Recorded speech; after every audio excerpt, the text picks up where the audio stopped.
tahu-tahu mengundang penceramah radikal. Nah, hati-hati. Saya nggak punya data yang radikal. Yang punya data adalah yang terstandar oleh MUI. Sekarang hampir 1.000 ustadz yang terstandar oleh MUI. Radikalnya versi siapa? Menurut ulama bukan radikal, tapi menurut mereka radikal. Nanti timbul benturan.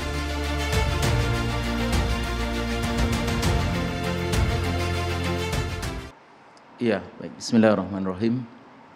Assalamualaikum warahmatullahi wabarakatuh. Waalaikumsalam warahmatullahi wabarakatuh. Yang pertama, ini soal kategori ya, radikal, moderat. Secara agama, kita memang tidak diperintahkan untuk menjadi seorang muslim yang radikal. Sebagaimana juga kita tidak diperintahkan untuk menjadi muslim yang moderat. Yang pasti bahwa kita ini diminta untuk menjadi muslim yang bertakwa kepada Allah dengan takwa yang sebenar-benarnya. Ittaqullaha haqqa tuqatih. Kemudian kita juga diperintahkan untuk menjadi muslim yang kafah. Udhulu fisilmi kafah. Takwa itu oleh para ulama diartikan sebagai fi'lul wajibat wa tarkul muharramat, melaksanakan semua kewajiban dan meninggalkan semua yang dilarang. Kalau digabungkan dua perintah itu, maka takwa itu bisa diartikan melaksanakan seluruh kewajiban tak terkecuali. Semua yang masuk ke kewajiban itu sebagai konsekuensi dari seorang muslim bertakwa itu semestinya dilakukan, dan semua yang dilarang itu semestinya ditinggalkan. Itu dari sisi agama. Nah, pertanyaannya sekarang, kalau kita ini menjadi muslim yang bertakwa dengan takwa yang sebenar-benarnya dan menjadi muslim yang kafah, sungguh-sungguh kafah, ini mau disebut apa? Mau disebut moderat atau mau disebut radikal? Kalau mau disebut moderat, silakan. Mau disebut radikal, pertanyaannya sekarang adalah radikal dalam pengertian apa? Sebab radikal itu adalah satu istilah yang dia bisa bermakna baik, bisa bermakna buruk. Dulu di masa Soekarno, Bung Karno, itu Bung Karno pernah mengatakan bahwa untuk kita merdeka itu diperlukan partai pelopor. Kata beliau, ciri dari partai pelopor adalah bahwa dia memiliki sifat radikal dinamis. Jelas, radikal di sini bermakna positif. Karena ini akan menjadi energi perlawanan, perjuangan bagi merebut kemerdekaan. Nah, sekarang radikal yang dipakai, apakah masih bermakna positif seperti itu? Tampaknya tidak. Ini sudah menjadi sebuah kalimat pejoratif. Pak Ismail, artinya karena itu saya ingin mengatakan bahwa ini kategori bukan kategori agama, tapi sudah kategori politik. Itu sebagai kategori politik, maka dia pasti bergantung kepada perspektif politik, tergantung kepada pandangan politik, kepada kepentingan politik, dan bahkan juga kepada ideologi politik. Yang maksud Anda kepentingan politik di sini dalam arti apa ya? Apa yang dilakukan oleh, sebutlah nama-nama yang ada di sana itu dari dulu sampai sekarang itu sama. Kenapa baru sekarang mereka disebut radikal? Padahal isi ceramahnya sama. Itu menunjukkan bahwa ini soal kacamata.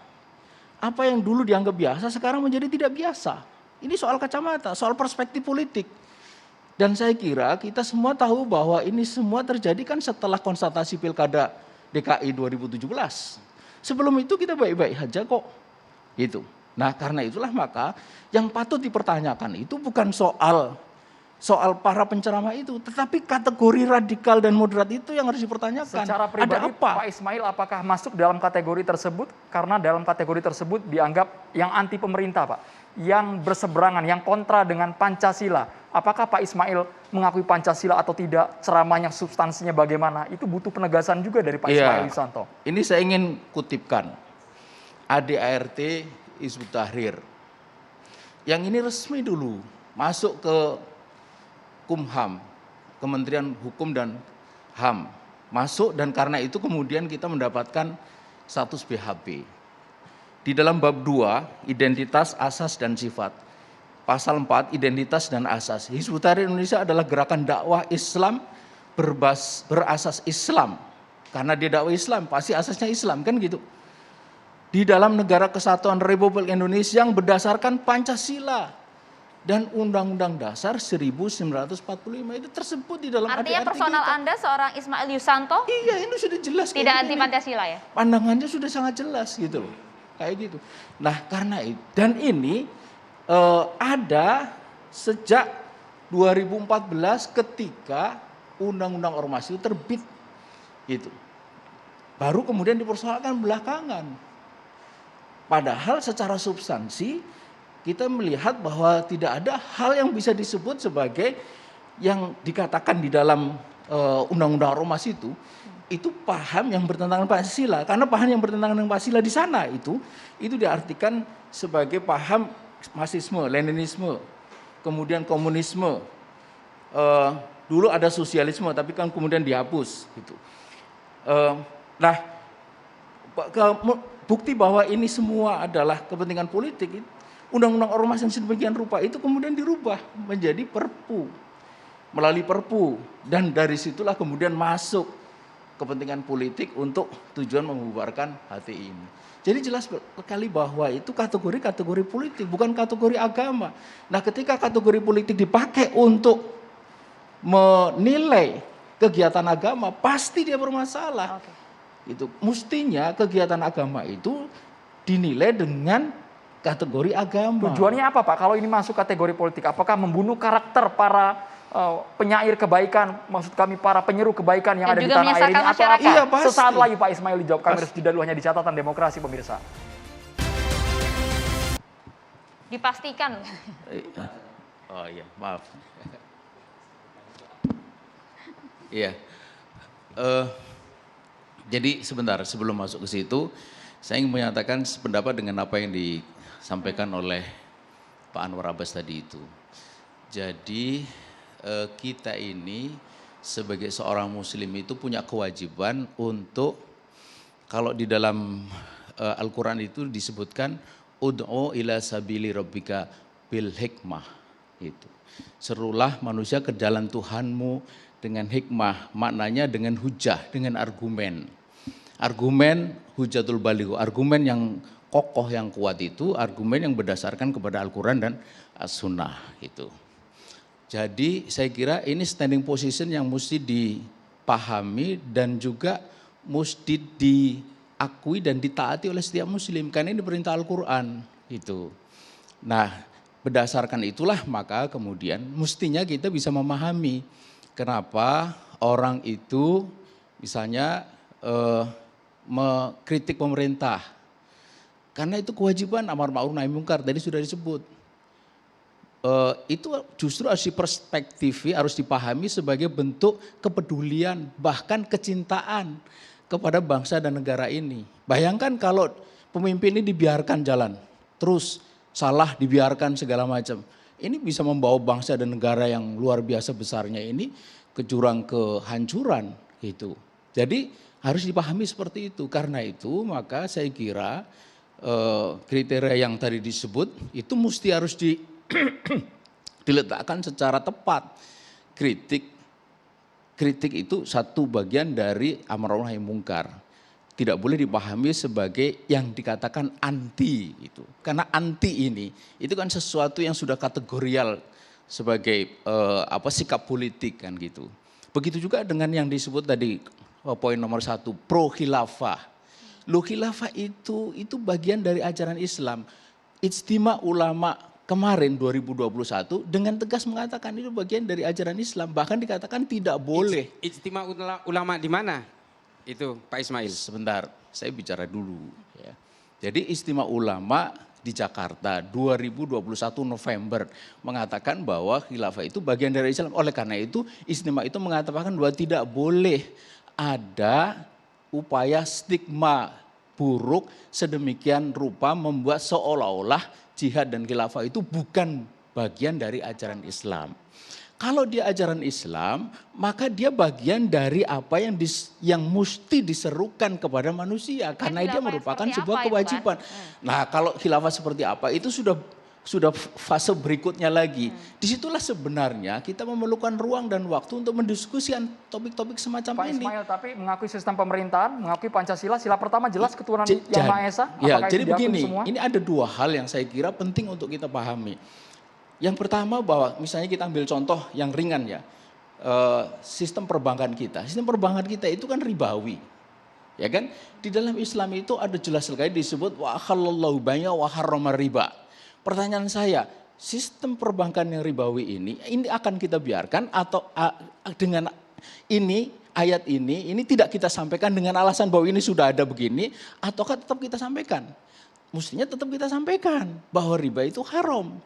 Bahwa kemudian ini sistem ini masih berjalan seperti ini terus, ini fakta-fakta politik, sosial politik yang dia merupakan produk atau hasil dari dinamika masyarakat. Jadi perlu khilafah gitu? Sebentar dulu. Enggak, ini kalau Saya itu belum selesai. Untuk mengeliminasi semua sistem ini lalu perlu khilafah gitu kan? Kita berikan waktu yang sama.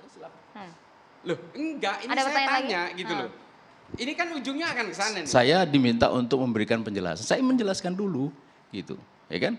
Nah, jadi Poinnya apa? poinnya adalah bahwa ini perubahan itu adalah produk dinamika masyarakat. Sebagaimana dulu Orde Baru melarang kerudung di SMA. Tapi kan itu terus didakwahkan. Akhirnya 11 tahun kemudian itu diterima sebagai bagian integral dari seragam SMA, SMP, bahkan SD. Bisa langsung ke intinya, Pak Ismail jawab pertanyaan dari Pak Islah tadi. Jadi ini dakwah. Kalau dakwah dibiarkan dakwah. Nah kemudian masyarakat menerima atau tidak itu soal kedua. Karena kewajiban kita memang menyampaikan gitu. Andai misalnya publik itu atau masyarakat menolak, kan kita juga tidak bisa memaksakan. Benar gak? Oke. Gitu. Tetapi yang terjadi sekarang ini belum apa-apa sudah dilarang. Kalau sudah dilarang, lalu bagaimana masyarakat paham? Ada Ya kan? sanggahan yang disampaikan tadi Anda tidak Kalau demokrasi. ketika tidak paham, ketika dihentikan, lalu mereka memframing dan mendiskreditkan paham itu, sementara kita tidak punya kesempatan untuk menjelaskan gitu. Ada sanggahan Pak? Begitu juga dengan soal demokrasi gitu. Demokrasi itu bergantung kepada kita ini memahami Jadi demokrasi iya atau sebagai tidak apa? Sebagai apa? Apakah dia itu sebagai metode pemilihan pemimpin, ataukah dia itu satu paham yang mengatakan bahwa kedaulatan dalam arti hak untuk menetapkan halal haram benar salah itu di tangan rakyat melalui wakil-wakilnya. Kita Pak tahan Ismail, dulu Kalau kalau itu yang begitu. dimaksud, Ya. memang jelas sekali itu tidak sesuai dengan ajaran Islam. Oke, kita Ajaran tahan Islam dulu, Pak mengatakan Ismail. bahwa halal Catatan dan haram demokrasi akan kembali untuk itu Anda berdasarkan sesaat lagi pemirsa. Baik, kita langsung ke Pak Ismail tadi. Ini sudah terlanjur nyebar Pak. Ini apakah menurut Bapak pembunuhan karakter, Bapak perlu mengklarifikasi sikapnya seperti apa? Anda Pak merasa Ismail? begitu? Iya, ini dikeluarkan oleh someone tidak jelas itu. Karena itu kita mau klarifikasi bagaimana gitu. Tapi menurut saya yang paling penting adalah soal kriteria tadi itu. Menurut saya itu harus diklarifikasi, harus diperjelas. Sebab kalau seperti itu saja, itu di dalamnya ada banyak masalah yang tadi sebagiannya saya sependapat sudah disampaikan oleh Pak Anwar Abbas. Nah, tapi lepas daripada itu, saya ingin mengatakan juga begini, bahwa isu ini radikal ini menurut saya nggak nyambung dengan apa yang tengah dihadapi oleh bangsa dan negara ini. Tadi saya kira kita sudah nonton bareng-bareng, ada KKB, ya, nembak 8 orang. Itu yang melakukan bukan orang-orang radikal itu. Lalu ada sekian banyak ibu-ibu antri 4-5 jam untuk sekedar mendapat 1 liter minyak goreng. Ini negara produksi CPO-nya itu 46 juta ton. Sementara untuk konsumsi sebagian dari ibu-ibu itu kurang dari 17 ton. 17 juta ton.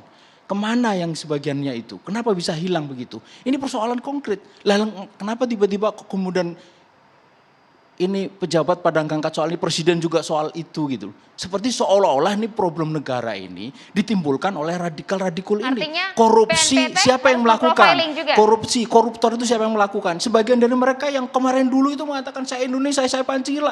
Ternyata OTT, Dia bukan radikal. Ismail. Karena itu menurut saya ini penting untuk energi bangsa ini difokuskan kepada persoalan-persoalan yang tengah dihadapi oleh negara ini gitu. Begitu juga dengan liberalisme ekonomi, ya segala macam itu yang membuat sumber daya alam itu lebih banyak dinikmati oleh Kami segelintir sudah tangkap orang. Pak Ismail. Kalau gitu responnya Mas Islah.